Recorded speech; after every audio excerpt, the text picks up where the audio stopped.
Hello everyone, hope everyone is doing well. In this video, we are going to talk about two sample tests.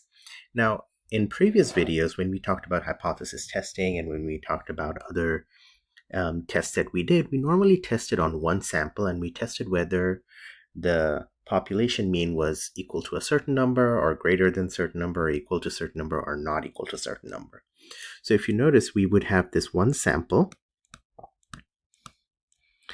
and we basically got X bar and S bar from that sample, and then used these numbers to test whether the population mean, so with our null and alternate, whether the population mean equal to a certain number and whether, let's say, the population mean was not equal to a certain number. Now, this was fine so far. We just had one sample to work with. However, in this example, or in this video, we're going to look at what if we have two samples. Let's say we have a sample 1 and a sample 2. Now we have data in each of these samples, and so we can calculate x1 bar, s1 bar, and similarly x2 bar and s2 bar.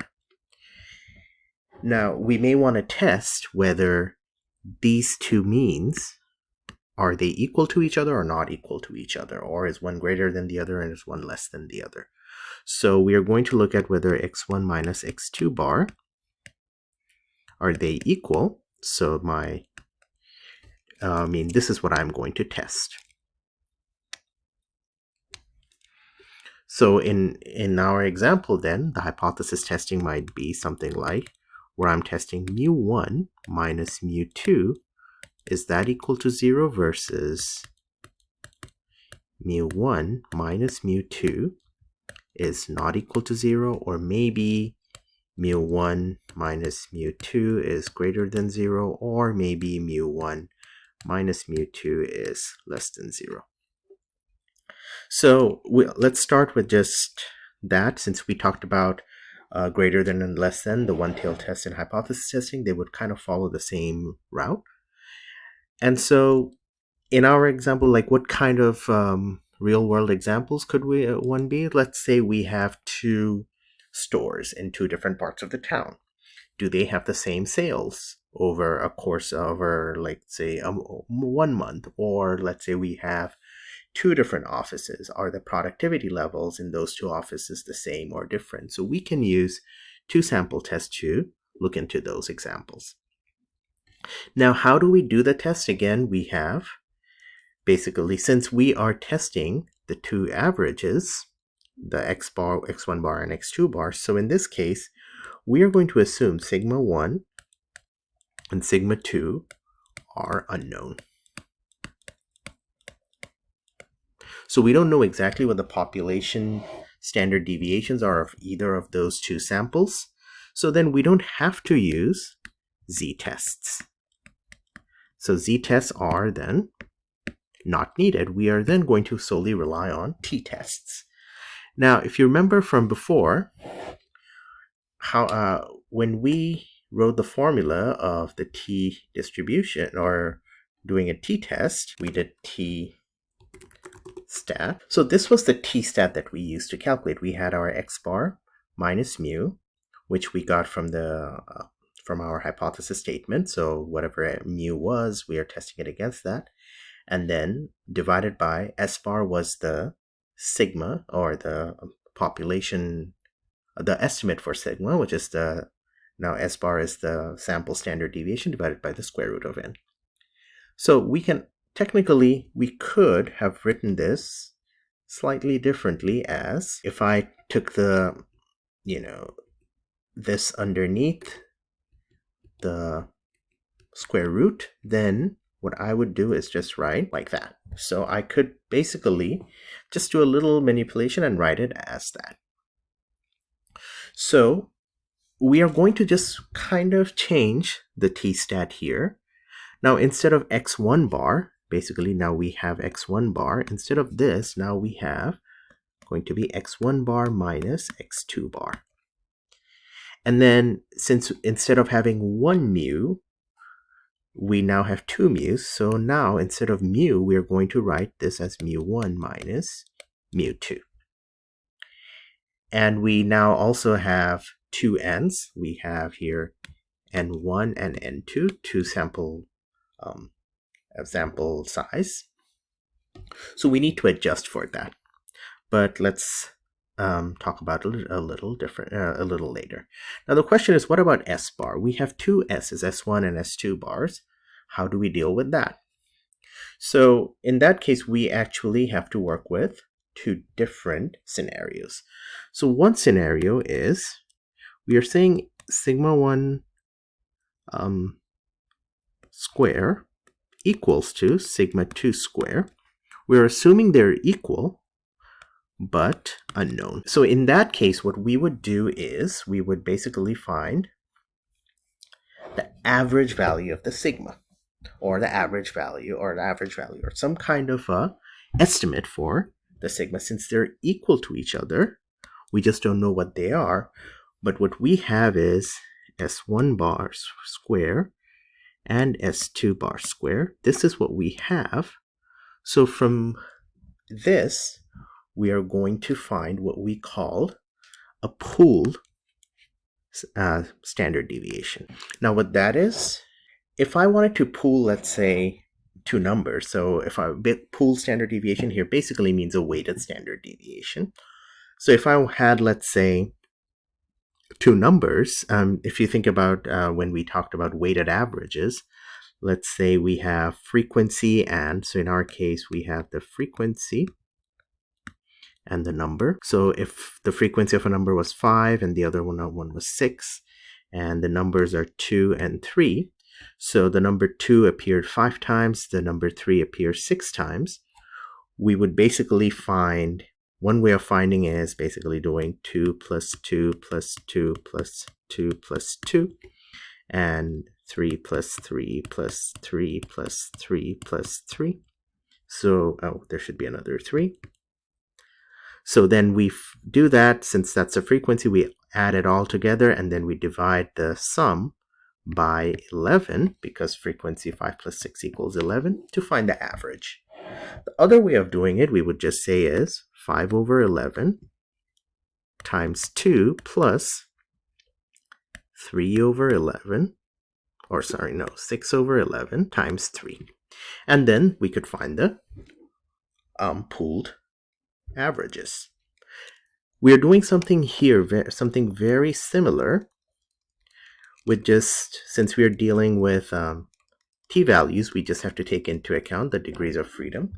So our n is, in our case, and we have our s here, our n is, let's say, n1 and n2, and my s here is s1 squared, or sorry, s squared, and s2 squared. So these are the numbers that I have.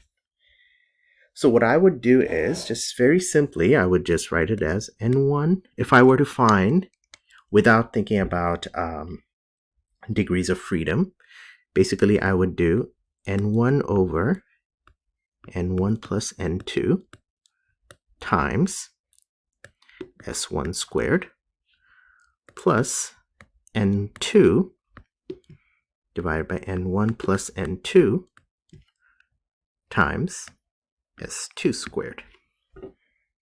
Now, since we have to deal with what we call degrees of freedom, so we have to just subtract 1 from each observation. So we would, in the bottom, I'll just write minus 1 here, and minus 1 here, and minus 1 here, minus 1.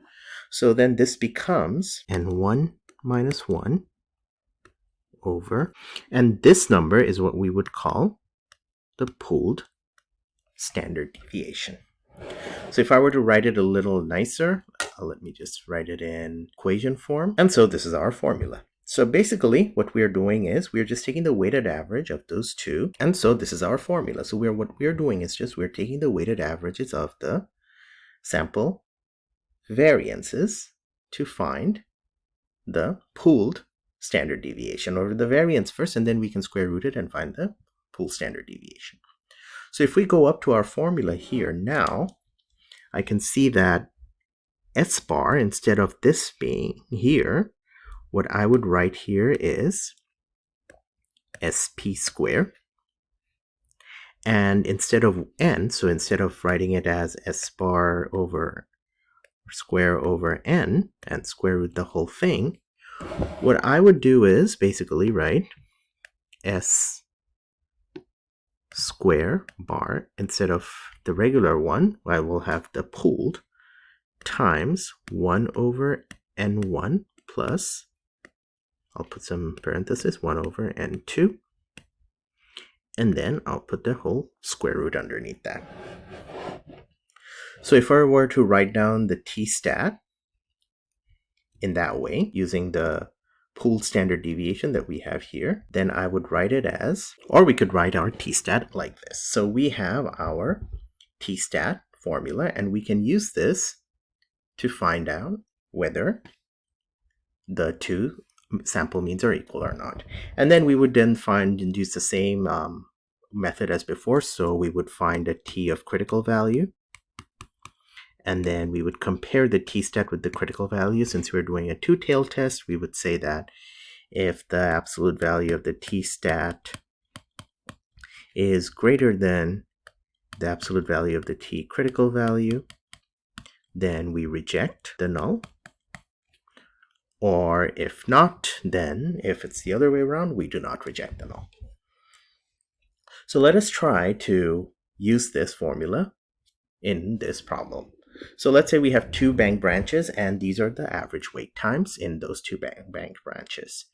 So what I can do here, I can find the sample mean and the sample standard deviation, and n. So we can find the sample mean, which is, so these are my two sample means and sample standard deviation. So here are our numbers. Now, the formulas I used are, I'm just going to copy of one of them. If you notice, I just found the standard deviation of only the sample. I use .s here, not .p. So I have these numbers. So now I need to find, just to make it easier, I'll write n minus 1. So then it will be 19 minus 1.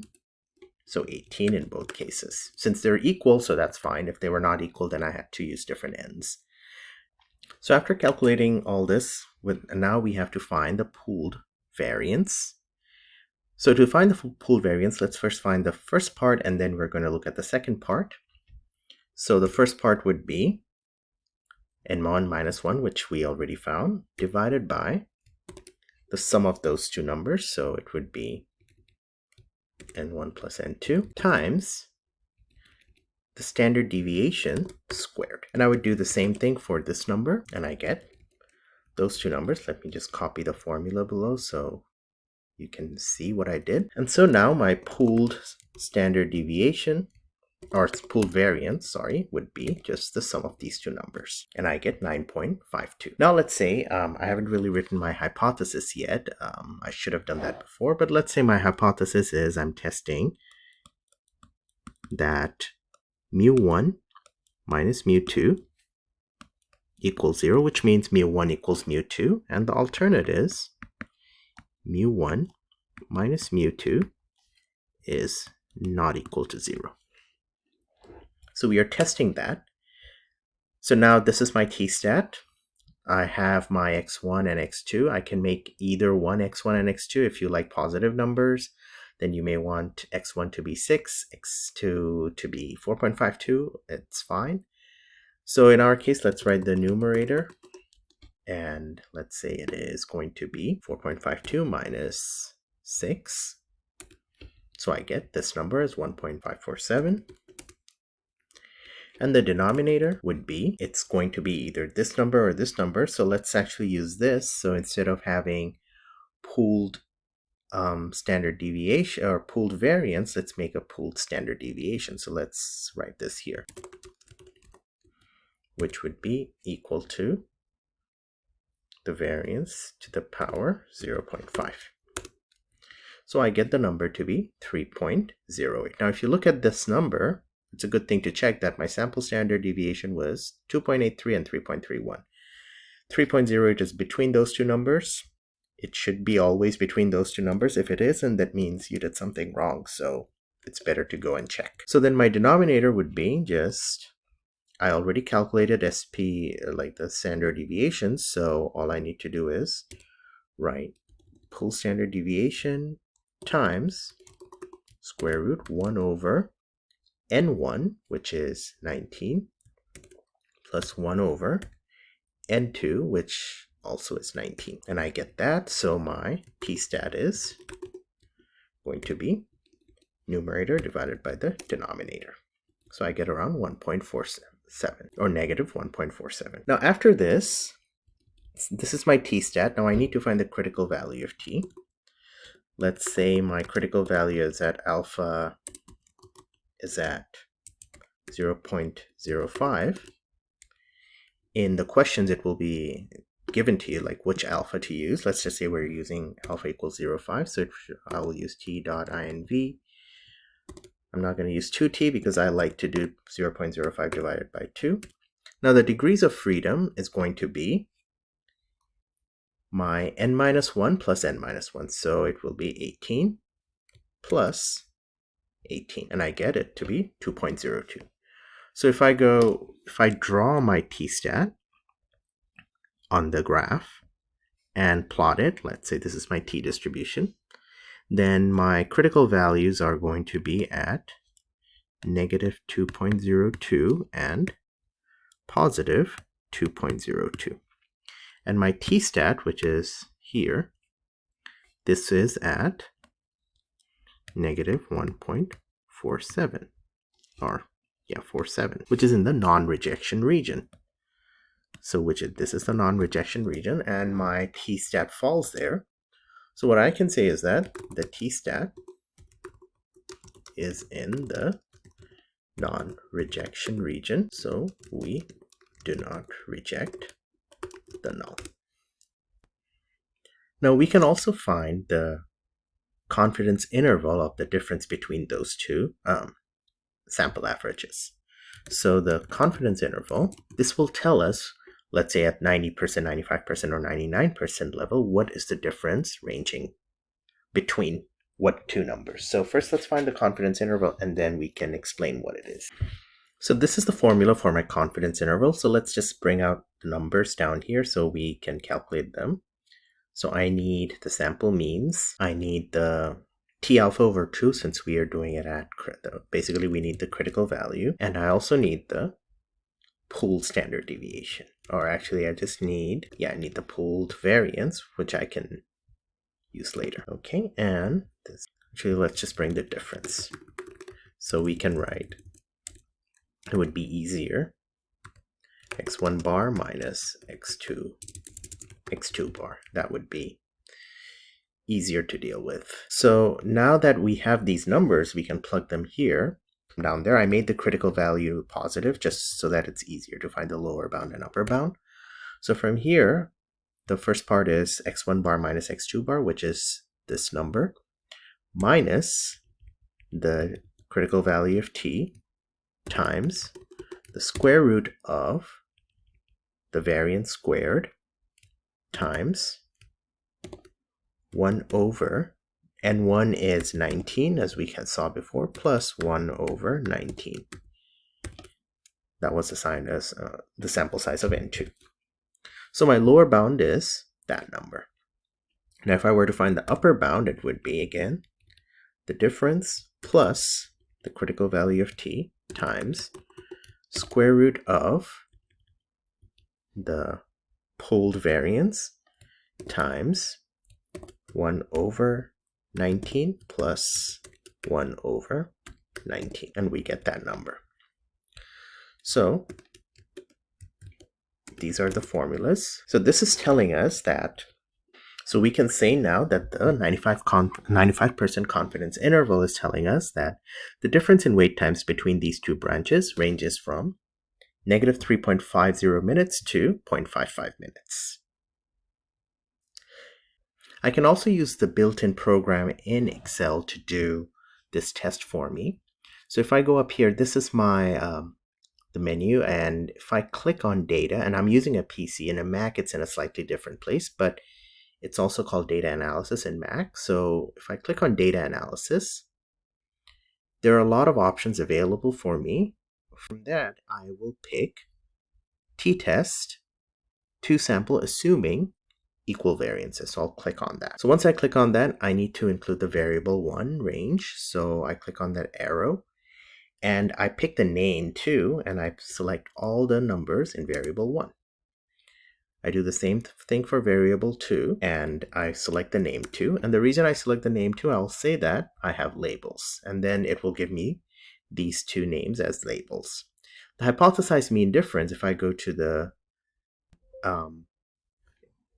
in my hypothesis testing, I said it was 0, so I'm going to write 0. If it was some other number, I would have written another number.